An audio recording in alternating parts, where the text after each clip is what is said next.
Bonsoir à toutes et à tous et merci de rester fidèles au programme du soir sur New World. Bienvenue dans Regard Croisé, le tout premier numéro de cette nouvelle semaine. Encore 4 sujets à aborder avec nos invités. Nous parlerons d'abord du Nigeria. Le gouvernement demande l'arrestation d'officiers pour tentative de coup d'État. Notre deuxième sujet concerne la Côte d'Ivoire. Le gouvernement interdit les manifestations politiques pour 2 mois. Troisième sujet, nous parlerons de la Guinée, certification des partis, une stratégie d'élimination politique. Ce sera une interrogation. Nous nous interrogerons bien évidemment avec nos invités, puis nous terminerons bien évidemment par le Togo, nouvelle sortie de la conférence des évêques sur le climat politique. Et pour en parler ce soir, 3 invités sur ce plateau avec moi. Gabin Adjao, vous êtes juriste et directeur des cabinets Juris Consulting. Bonsoir Gabin et bienvenue. Bonsoir docteur, bonsoir au plateau, bonsoir à tous ceux qui nous suivent, surtout merci de m'avoir invité. Merci beaucoup à vous Gabin d'avoir répondu à notre invitation. C'est moi docteur. Notre deuxième invité ce soir, Adam Adronou, vous êtes journaliste et analyste politique. Bonsoir Adam et bienvenue. Bonsoir docteur, merci pour l'invitation, bonsoir à toutes et à tous. Merci beaucoup à vous Adam d'avoir répondu à notre invitation. C'est moi. Troisième invité ce soir, Daimou Bodi, vous êtes analyste politique. Bonsoir Daimou et bienvenue. Oui, bonsoir docteur, merci pour l'invitation et bonsoir à tous les téléspectateurs. Merci beaucoup à vous Daimou d'avoir répondu à notre invitation. C'est un plaisir. Alors avec vous, nous allons aborder notre premier sujet. Nous prenons la direction du Nigeria. Abuja a démenti l'arrestation d'officiers pour tentative de coup d'État. Selon certains médias locaux, 16 officiers nigérians auraient été arrêtés. Ils auraient tenté de faire un coup d'État au président Bola Ahmed Tinubu. L'information s'est très vite répandue sur les réseaux sociaux, dans les médias et aussi au Nigeria de façon générale et aussi en Afrique de l'Ouest. Nous en parlons puisque un démenti formel est arrivé de la part des autorités. Le gouvernement dément avoir été des officiers pour cause de tentative de coup d'État.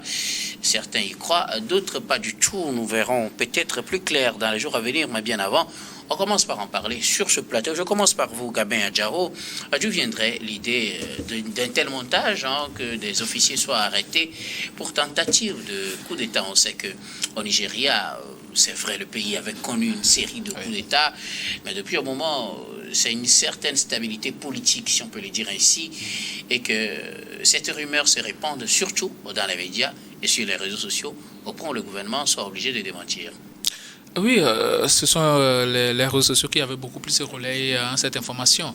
Et moi j'ai cherché à avoir des sources officielles, notamment par le biais de la télévision nationale nigérienne. Je n'ai absolument rien trouvé. Et donc j'attendais à ce que cette information-là soit confirmée ou infirmée par le gouvernement. Et là, le gouvernement vient de sortir quand même un communiqué qui dément pratiquement l'arrestation de ces officiers-là. Les réseaux sociaux nous parlaient, compte tenu des informations que moi j'ai eu à lire, de 15 officiers qui avaient été arrêtés pour tentative de coup d'État. Mais aujourd'hui, le gouvernement est en train de démentir quand même ces informations. Bon, ça veut dire qu'il n'y a rien, que des officiers n'ont pas été arrêtés. Mais quoi qu'on dise, vous savez, il n'y a pas de fumée sans feu. Forcément, il y a quelque chose. Vous savez que le Nigeria, tout dernièrement, a connu même certains mouvements. Il y a eu une sorte de tension politique dans le pays. Et donc, à un moment donné, les gens peuvent à un moment surfer sur ces informations comme quoi, il peut y avoir des frictions au sein de l'armée. C'est ce qui peut causer cela.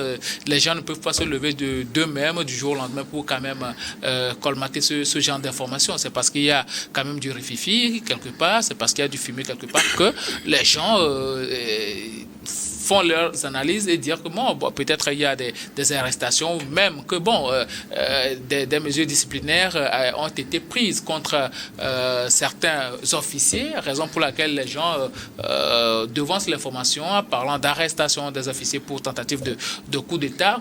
Quoi qu'il en soit, je pense que les prochains jours vont beaucoup plus nous situer par rapport à cette information, parce que jusque-là, les gens tiennent fort véritablement par rapport au fait qu'il y a véritablement des officiers qui ont été arrêtés pour tentative de coup d'État. C'est vrai que, je l'ai déjà dit, il y a eu des remous sociopolitiques et même, peut-être au niveau même du gouvernement, il faut revoir un certain nombre de choses parce que ce n'est pas véritablement la plus grande stabilité aujourd'hui. Tu viens de l'évoquer, le Nigeria a connu depuis belle lurette des coups d'État, mais depuis un certain moment, on a connu une certaine stabilité politique, notamment avec l'alternance qui s'est réalisée entre le défunt Bouhari et Bola Ahmed Tinubu, même si l'opposant à Bola Ahmed Tinubu n'a pas reconnu sa défaite jusque-là. Bon, on peut dire que le pays connaît quand même une certaine stabilité politique. C'est peut-être par rapport à la gestion de Bola Ahmed Tinubu qu'on peut dire que bon, il y a des problèmes, mais les problèmes sociopolitiques, il y en a un peu partout et on ne peut pas juste conclure là que les informations distillées par les réseaux sociaux sont vraies. Bon, peut-être que tu l'as dit, les jours à venir vont nous situer, mais quoi qu'il en soit, il faut savoir qu'il y a des remous et des frictions peut-être, c'est pourquoi ces informations-là sont en train de fuser. L'armée, on le dit, c'est une grande muette, et donc si ces informations-là viennent à sortir, si ces informations viennent à être relayées par certains médias qui, plus ou moins, sont sérieux, on peut dire que forcément il y a quelque chose qui est en train de se passer. Le gouvernement, pour rassurer la population, pour ne pas perdre aussi en crédibilité auprès des populations, essaie quand même de démentir ces informations-là pour un temps soit pour maintenir le calme et la paix au niveau du Nigeria. Merci beaucoup à vous, Gabin Adjaro. Alors, deux médias essentiellement avaient porté cette information. C'était les médias Sahara Reporters et Premium Times qui étaient à l'origine de cette information. 16 officiers auraient été arrêtés pour tentative de coup d'État samedi, mais le gouvernement a démenti une telle information. Madame Adjaro. D'abord, il faut faire remarquer que l'effectif, en tout cas des officiers arrêtés, inquiète. Naturellement, lorsque un média vient à distiller une telle information, il faut comprendre d'abord que les médias ils sont véritablement donc encadrés. Et justement, nous parlons d'une information hautement sensible. Et donc, en distillant une telle information, vous savez généralement à quoi vous y attendez, et personne, aucun média ne peut quand même se lever et commencer par ne pas faire des recoupements, chercher si loin avant de diffuser une telle information. C'est une première chose. Et justement, vous savez, lorsque nous prenons les pays qui ont connu ces coups d'État, et si cela s'avérait, justement, parce que moi je peins deux tableaux en réalité, si cela s'avérait, nous avons constaté que le pouvoir central essaie, en tout cas, de surfer sur ces éléments pour dissuader quiconque pourrait éventuellement penser à une telle probabilité. Et donc, nous voyons, et comme je l'ai dit, nous parlons de l'effectif, parlons également que c'est le gouvernement également qui sort. Et nous n'avons pas vu, lorsque vous voyez la plupart de ces communiqués, que ce soit au Nigeria ou partout ailleurs, on a tendance toujours à finir le communiqué par, en tout cas, des révoltes liées donc à ces médias-là. Rien n'a été dit sur ce communiqué, on a dit juste, on fait une démentie, mais quand même, on dit, il y a eu des officiers, 16 également, le nombre, l'effectif n'a pas été démenti, qui ont été arrêtés pour problème d'indiscipline. Oui. Or, nous savons qu'au Nigeria, il y a eu des événements qui touchaient à un haut niveau l'armée, liés peut-être à la corruption, liés à la prise de mèche même avec, en tout cas, beaucoup armés, d'autres d'ailleurs même, il y a eu des enlèvements où l'armée ou certains officiers ont été inquiétés vu leur, en tout cas, appartenance à ces mouvements-là. Mais jusqu'à aller arrêter 16 officiers, de toutes les façons, on ne peut pas en bloc nier une information comme telle. Justement, ils ont eu quand même à apporter le petit paiement en disant voilà, il y a eu des arrestations, mais n'étant pas lié à un coup d'État. Donc moi, je suis toujours, je reste sur ma soif. En tant que journaliste, je sais que aucun média ne peut sortir une telle information sans faire des recoupements ou sans avoir des débuts de preuve. Mais je pense que c'est l'armée qui a dit, c'est l'État. Je pense que c'est un communiqué officiel. Mais de toutes les façons, nous savons que ce communiqué est officiel. Et en tout cas, pour la plupart du temps, et vous l'avez dit à l'entame de ce débat-là, vous l'avez dit, beaucoup ne sont pas convaincus de ce communiqué-là. Et moi également, je reste quand même très dubitatif face d'abord à la sortie, parce que lorsque vous analysez les termes du communiqué, et que je parle également de l'effectif, et nous parlons des médias où on ne dit pas réellement que ces médias-là, au regard de cette information sensible, voilà ce qui va s'en suivre, j'aurais dubitatif. Mais pour garder toute cette sérénité, parce que nous sommes dans l'ère du temps, nous avons vu que ces derniers temps, puisque lorsque nous remontons l'histoire et que nous allons 10 ans au-delà, nous savions que les coups d'État complètement, dans nos démocraties même, sont des démocraties comme certains aiment les appeler bananières, où nous n'avons pas eu certaines célébrités en ce qui concerne la démocratie. Nous avions quand même pu dire que la question de coup d'État était derrière nous. Mais la résurgence de ces questions-là amène véritablement à être dubitative, nous donne raison véritablement lorsque nous voyons que, voilà, il y a eu des officiers en masse. Quand on parle d'officiers, je pense que c'est le premier rythme. Ben, nous savons que derrière ça, on n'a pas parlé des hommes de rang, parce que ça, on n'en parle pas. Voilà, pourquoi on dit des officiers, ça vous dit quand même que, de toutes les façons, moi je sais que, lorsque vous faites ces recoupements, vous savez quand même, il y a inquiétude au sommet de l'État. Merci beaucoup à vous, Adam Adronou. Je rappelle que cette information relayée par certains médias et qui s'est répandue comme une traînée de poudre a été démentie par les officiels, mais certains ont du mal à accepter ce démenti. Que se passe-t-il réellement selon vous? Ces officiers, selon ces médias, auraient été arrêtés pour tentative de coup d'État, mais dans le démenti, comme l'ont dit les intervenants, il y a certains points sur lesquels le communiqué du gouvernement n'a pas apporté de démenti, c'est-à-dire des officiers qui seraient inquiétés, mais c'est pour des questions de discipline, pas pour une tentative de coup d'État, Daïmon. Oui, vous savez, les questions d'indiscipline et tout ça dans l'armée, c'est récurrent. Et je pense que ce n'est pas la première fois que cette situation puisse arriver. Donc, lorsqu'un média, ou bien lorsque deux médias se permettent de sortir ce genre de communiqué, en l'occurrence sur la question du sommet de l'État et de l'armée, je pense que ces médias ont certainement des informations plus ou moins rassurantes. Ils ont des preuves. Parce que ils savent tout de même que si c'était des fake news, ils peuvent s'exposer à des sanctions très sévères de la part des autorités de régulation. Et d'ailleurs, la communication du gouvernement dit non. Il n'y a pas de suite ni de sanctions prévues contre ces médias qui ont sorti ces communiqués à caractère des communiqués qui peuvent soulever même la nation. Et donc, je crois que il faut vraiment réfléchir et prendre ce communiqué avec des pincettes. Mais néanmoins, on ne va pas tout de même démentir un communiqué officiel d'un gouvernement. Il faut juste émettre des réflexions et des réserves autour de ces communiqués. Mais tout de même, quand on parle d'indiscipline, quand on parle de problèmes internes, je pense qu'au niveau de l'armée, et surtout qu'il s'agit des officiers, ça reste à réfléchir. S'il s'agit seulement des hommes de rang qui étaient dans une situation d'indiscipline, on peut se dire peut-être qu'ils étaient en train de réclamer quelque chose. Mais des officiers jusqu'à plus d'une dizaine, je crois quand même qu'il faut y mettre des réserves par rapport à ce communiqué. Mais derrière, je comprends tout de même le mobile qui pourrait pousser le gouvernement à sortir ce genre de communiqué. Il faut tout de même assurer une stabilité au pays. Tout le monde sait que le Nigeria est un pays qui peut s'embraser à tout moment et malheureusement qui a connu assez de coups d'État et qui le président, en fait, l'ancien président était un militaire et donc aujourd'hui c'est un civil qui est à la tête du pays et donc il se pourrait que le Nigeria peut à tout moment, encore une fois, malheureusement, subir un autre coup d'État. Donc je crois que le gouvernement est dans son rôle, il faut protéger l'État, il faut protéger le pays, il faut tout de même empêcher que des communications puissent embraser le pays.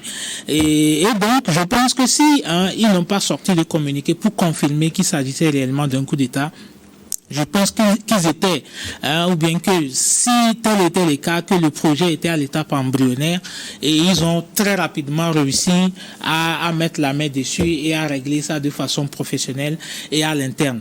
Donc, étant donné que c'était pas le gouvernement qui, en premier lieu, a sorti ce communiqué, il fallait forcément, en termes de stratégie de communication, en temps de crise, gérer ça à l'interne. Et je pense que c'est de façon, en fait, le gouvernement a réussi à le faire, même si ils n'ont pas pu sortir un communiqué qui pouvait rassurer les uns et les autres sur la situation. il fallait réagir. Et ils ont réagi. Mais si nous revenons au fait qu'on demande aujourd'hui, est-ce qu'il y a réellement des raisons qui pourraient pousser les gens à prendre les armes ou du moins à organiser des réunions dans le but de mener, selon les informations données par les médias, un coup d'État sanglant contre le régime en place et qui peut-être aurait poussé les gens à y croire?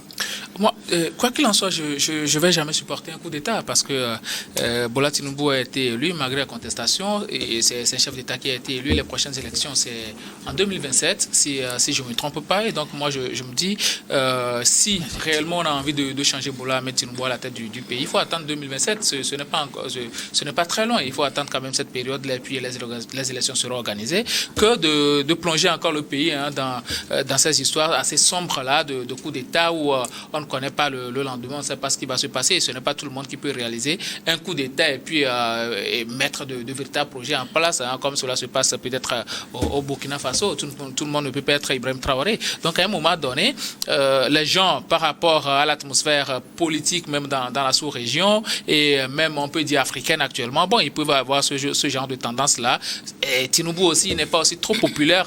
Vous savez comment s'est passé son élection quand même à la tête du pays. Et dernièrement, les événements sociopolitiques ne plaident pas véritablement en sa faveur. Surtout ses prises d'opposition aussi ne plaident pas en sa faveur. Donc, ça peut pousser quand même ces gens-là à vouloir le sauter de là. Damou vient de dire quelque chose qui n'est pas militaire, lui. Au moins, bon, Bouhari, il est militaire, il sait comment contrecarrer les choses, mais lui, il est juste un civil, il vient d'arriver, première fois au pouvoir, donc ça va être très compliqué pour lui. Heureusement qu'ils ont fait une sortie, vivement que ce géant d'Afrique occidentale et même de toute l'Afrique ne sombre pas dans ce genre de situation parce que les coups d'État, sincèrement, ça nous fait régresser plusieurs dizaines d'années. Merci beaucoup.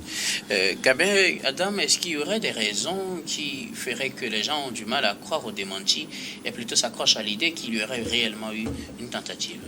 Non, vous savez, lorsque nous avons un État, de toute évidence, vous ne pouvez pas avoir une raison fondamentale. Mais là où même les coups d'État sont passés, vous avez dû le constater qu'il y a eu formellement, en tout cas des institutions que nous soyons, des institutions juridiques internationales, etc., l'on dit, parce qu'on ne peut pas, en tout cas, motiver un coup d'État par... Il n'y a pas de raison. Donc, de toutes les façons, le coup d'État, en tout cas, il est opéré et on cherche des raisons pour accumuler ça. Et justement, personne n'a jamais accepté cela. Mais quelque part, ce qu'il faut faire remarquer, surtout, c'est que vous savez, pour la plupart du temps, d'abord, vous savez que dans l'armée refuse des regroupements, surtout. Vous avez parlé tout à l'heure des gens qui se regroupent déjà. Même si vous vous regroupez et que le mobile évoqué n'est pas ça. Je pense que cela, l'information peut partir d'abord de l'appellation, de la considération faite au niveau de l'armée d'abord pour être après tout démenti. Parce qu'on peut directement dire que voilà, vous voulez formater un coup d'État, voilà pourquoi vous regroupez pas. D'abord, c'est interdit au sein de l'armée. Et maintenant, l'information étant venue, le journaliste ou les journalistes, eux, ils l'ont traité comme tel. Maintenant, l'évolution de l'information a amené à dire voilà, ce n'est plus un coup d'État parce qu'après avoir, en tout cas, fait des regroupements, on a constaté que non, c'est de l'indiscipline. De toutes les façons, on n'a pas trouvé des mobiles de coup d'État, donc pas de l'indiscipline. Donc je pense qu'il n'y a pas de raison de pouvoir dire que voilà. Donc je pense que la première information venait de l'armée et qu'il y a eu des évolutions jusqu'à démentir le coup d'État qui venait donc à être résumé en indiscipline. Oui, bon, je pense que politiquement aussi, on peut peut-être faire une analyse. Vous savez qu'après la série de coups d'État que le Nigeria a connu, le PDP, donc, était le parti qui a pris le pouvoir, qui l'a géré jusqu'en 2015. Maintenant, en 2015, il y a eu une alternance, c'est-à-dire l'opposition, l'APC, le parti du président Bouhari a pris le pouvoir. Donc, les gens étaient habitués, vous savez, le parti PDP a déjà instauré tout son réseau. Mais ils étaient confrontés au fait que Bouhari était très, très, très dur. Bouhari était temps militaire et tout. Et après lui, c'est le premier civil qui vient. Et donc, je pense que les gens mal intentionnés peuvent peut-être vouloir surfer sur sur la faiblesse du fait que ce soit un civil pour pouvoir déstabiliser le pays. Mais je pense que c'est sans compter sur vous savez que c'est quelqu'un qui est financièrement stable, Tinubu, oui bien sûr, et donc c'est sans compter aussi sur son réseau qu'il aurait pu développer lui-même. Les gens ont attendu la mort de Buhari pour pouvoir commencer à réfléchir à tout ça. Donc je pense que même il y a moins vivement que le Nigeria puisse être exempté de cette mauvaise situation. Merci beaucoup à vous tous pour vos contributions. Nous allons marquer la première pause, puis on reviendra tout à l'heure pour la suite de cette émission.